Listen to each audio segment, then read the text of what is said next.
In front of me is TCL Plex, and today I would like to show you how you can use one-handed mode. Begin by opening Settings and tapping on Advanced Features. Then tap on one-handed mode and use this switcher to turn it on or off.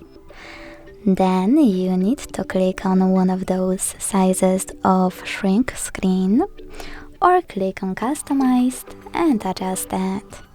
Then follow all of those instructions. As you can see, after that, one-handed mode was successfully activated. To change placement of it, you can click on this icon on the left or on the right. Sorry, misclick. To resize it, you can hold one of its corners and drag it.